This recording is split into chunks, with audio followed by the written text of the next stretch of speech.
যেখানে রাতের অন্ধকার জমে থাকে, সেখানে শুরু হয় এক ভয়ঙ্কর গল্প।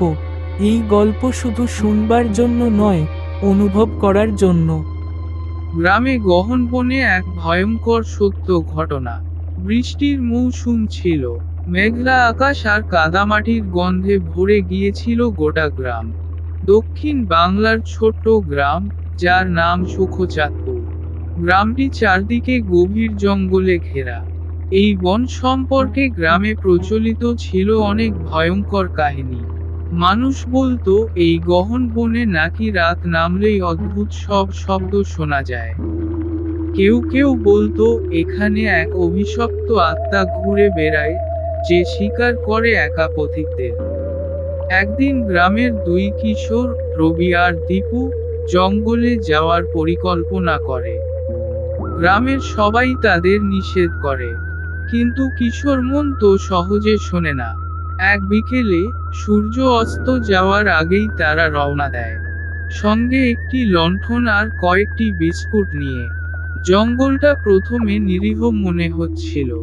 গাছের ফাঁক দিয়ে মৃদু আলো আসছিল, কিন্তু একটু ভেতরে যেতেই অন্ধকার ঘন হতে শুরু করে।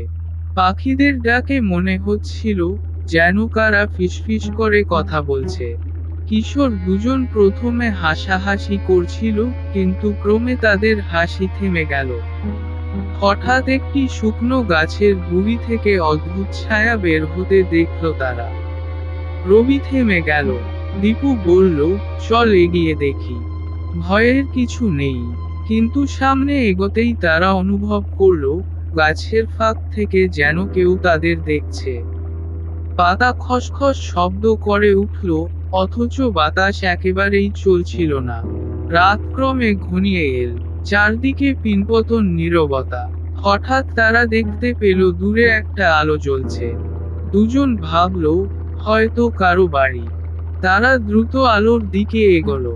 কিন্তু যতই এগোতে লাগলো, ততই আলোটা দূরে সরে যাচ্ছিল। হঠাৎ একটা ফিসফিসানি শুনতে পেল তারা।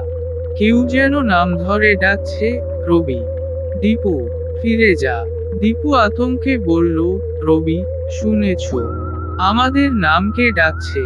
তারা পিছনে ফিরে দেখল, কিন্তু কেউ নেই।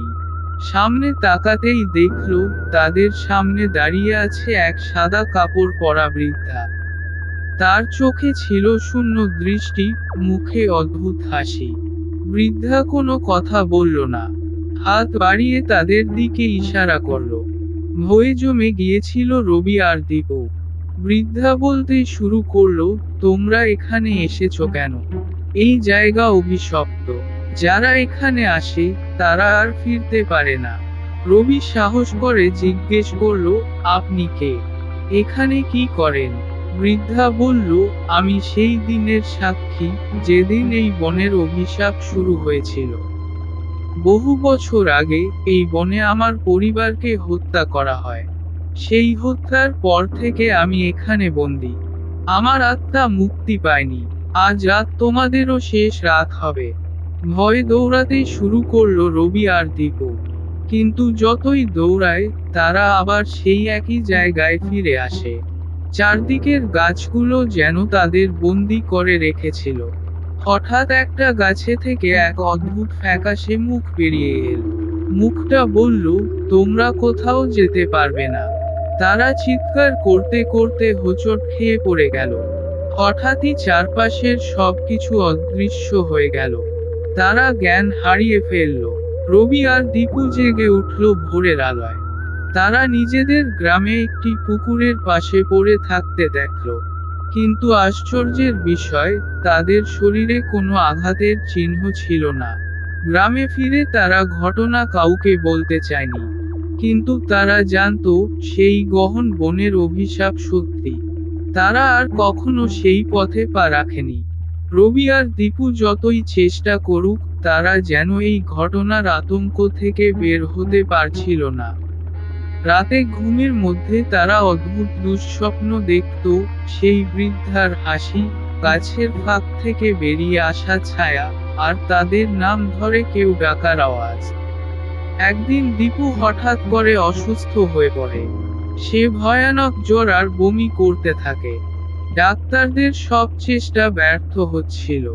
সে ক্রমাগত কিছু বলছিল, বৃদ্ধা ফিরে আসছে, সে আমাকে নিতে আসছে। রবি ভয় পেয়ে যায়।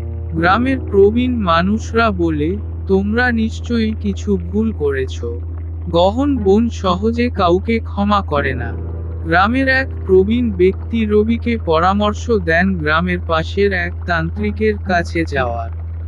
সেই তান্ত্রিক, যার নাম তারানাথ, এসব অভিশপ্ত ঘটনার সমাধান জানে।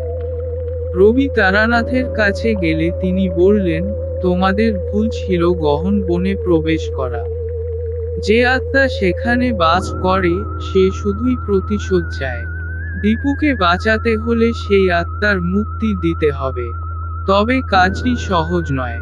তোমাদের আবার সেই বনে যেতে হবে। রবি আতঙ্কিত হয়ে পড়ে। সেই দীপুকে বাঁচাতে হলে আবার সেই ভয়ঙ্কর বনে যাবে। পরের রাতেই রবি ও তারানাথ একটি লণ্ঠন আর কিছু পবিত্র তাবিজ নিয়ে বনে প্রবেশ করে। তাদের সঙ্গে ছিল দীপুর একটি জামা, যা তান্ত্রিক কাজে লাগাবে আত্মার সঙ্গে যোগাযোগ করতে। গহন বনের সেই পথ যেন আরো বেশি অন্ধকারময় আর অদ্ভুত হয়ে উঠেছিল। হঠাৎ তাদের সামনে আবার সেই বৃদ্ধা হাজির হয়। এবার তার চেহারা আরো ভয়ঙ্কর। তারানাথ সাহস নিয়ে বলল, তোমার কি চাই? এই দুই বালকের কি অপরাধ? বৃদ্ধা বলল, তারা আমার শান্তি নষ্ট করেছে। আমাকে মুক্তি চাইলে তাদের আমার সঙ্গে থাকতে হবে। গ্রামে গহন বনে এক ভয়ঙ্কর সত্য ঘটনা।